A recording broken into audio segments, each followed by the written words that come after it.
السلام عليكم ورحمة الله، مرحبا بكم مرة أخرى. لنتمم التصحيح ديال التمرين الأول أو الجزء الأول من التمرين الأول الخاص بالحسابيات. la question c'est vérifier si 371 est-ce qu'il est un nombre premier ou non. On a vu la méthode d'Eratosthène. La première étape c'est de calculer la racine carrée de 371 qui va donner 19,26. On cherche les nombres premiers qui sont inférieurs ou égaux à la racine 371 et ne sont que, dans cet exemple, c'est 2, 3, 5, 7, 11, 13, 17 et 19. الأعداد التي أصغر من 19.26 الأعداد الأولية les nombres premiers. Et maintenant je vérifie est-ce que 371 est divisible ou non par l'un de ces nombres. S'il est divisible, on dit que le nombre n'est pas premier. S'il n'est divisible par aucun de ces nombres, on dit qu'il est premier. إلا خديت ناخذ الكالكيلاتريس ديالي ونجري العمليات الحسابية. غتلقى أنه لا يقبل القسمة على 2 3 5 mais on trouve qu'elle est divisible par 7. Donc 371 n'est pas un nombre premier.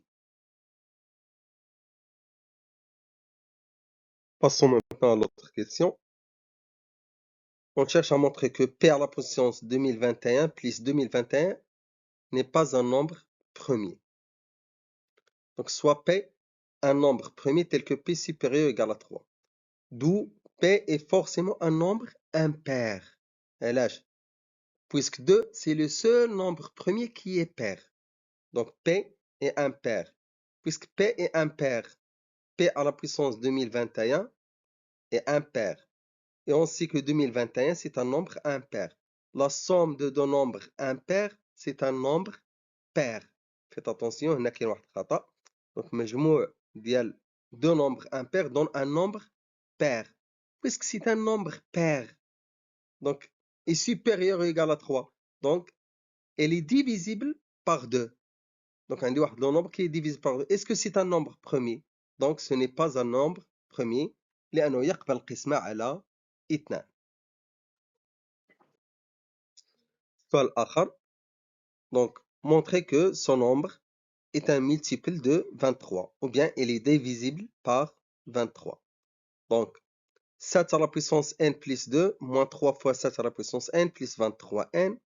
On décompose 7 à la puissance n plus 2 sous la forme 7 à la puissance n fois 7 au carré, moins 3 fois 7 à la puissance n plus 23n.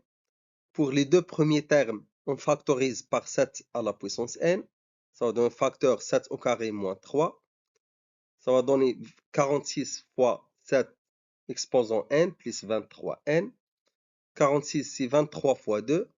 Remarquons que j'ai deux termes avec un facteur commun, 23. Je vais factoriser par 23. Donc, j'ai pu l'écrire sous la forme de 23K.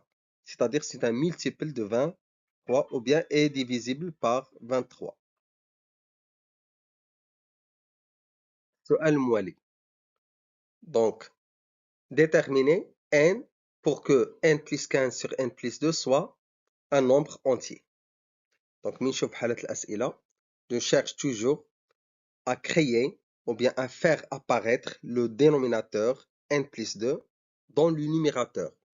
Donc أنا عندي في المقام ديالي le dénominateur عندي n plus 2. أي حاجة عندك في المقام حاول تبينها, خلقها, قلب عليها في البسط. Donc n plus 15, je vais donc décomposer 15, c'est 2 plus 13. هنا c'est un exemple simple. Donc ça va donner donc n plus 2 plus 13 sur n plus 2. Rappelons que a plus b sur c est égal à a sur c plus b sur c. C'est la même chose. Donc ça va donner n plus 2 sur n plus 2 plus 13 sur n plus 2. n plus 2 sur n plus 2, c'est 1. Donc n plus 15 sur n plus 2 est égal à 1 plus 13 sur n plus 2. Donc pour que ce nombre-là soit appartient à n, ça veut dire que 1 plus 13 sur n plus 2 appartient à n. Et puisque 1 appartient à n déjà, c'est un nombre entier. Ça veut dire que 13 sur n plus 2 appartient à n. À votre avis, quand ce nombre-là soit un nombre entier, إمتى يكون عندي A على B un nombre entier?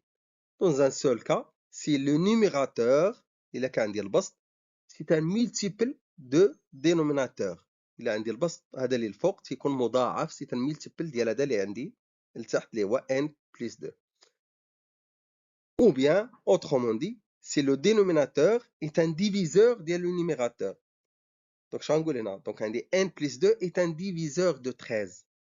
Et qui sont les diviseurs de 13? Puisque 13 c'est un nombre premier, qui est dit 1 et 13. C'est-à-dire que n plus 2 est égal soit 1 ou n plus 2 est égal à 13. Cherchons n maintenant. Dans le premier cas, ça va donner n est égal à 1 moins 2, c'est-à-dire moins 1. Impossible, LH, moins 1 n'est pas un entier. Et on cherche, on a fait l'exercice, des entiers naturels. Ou n, dans le deuxième cas, n est égal à 13 moins 2, qui est égal à 11.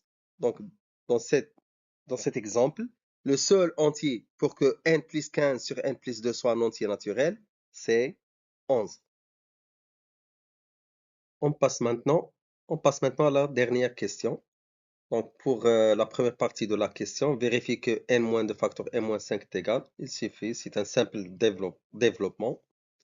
La deuxième question, déterminer le couple n et m tel que n-5, n-2, n plus 10 est égal à 2. Ça revient à dire que n-2 facteur n-5 est égal à 2. D'après la première question, on a remplacé n-5, n-2, m plus 10 par n-2 facteur n-5. Qui sont les nombres dont leur produit est égal à 2. Donc, soit on a 1 fois 2 égale à 2, c'est-à-dire n-2 est égal à 1, n-5 est égal à 2, ou bien moins 1 fois moins 2 est égal à 2, donc n-2 est égal à moins 1, n-5 est égal à moins 2, ou bien 2 fois 1, ou bien moins 2 fois moins 1. Donc, dans le premier cas, ça va donner donc n-2 est égal à 1, donc n égale à 1 plus 2, qui est égal à 3. n-5 est égal à 2, donc m est égal à 2 plus 5, ça va donner 7. Et ainsi de suite pour les autres cas. Donc les couples qui donnent n-2 facteur n-5 est égal à 2 sont 3, 7, 1, 3, 4, 6 et 0, 4. Faites attention, une petite remarque, dans certains exercices, on trouve l'un de ces deux nombres, par exemple, est négatif. Et on demande un entier naturel. Dans ce cas, on élimine le cas où le résultat donne un entier relatif négatif.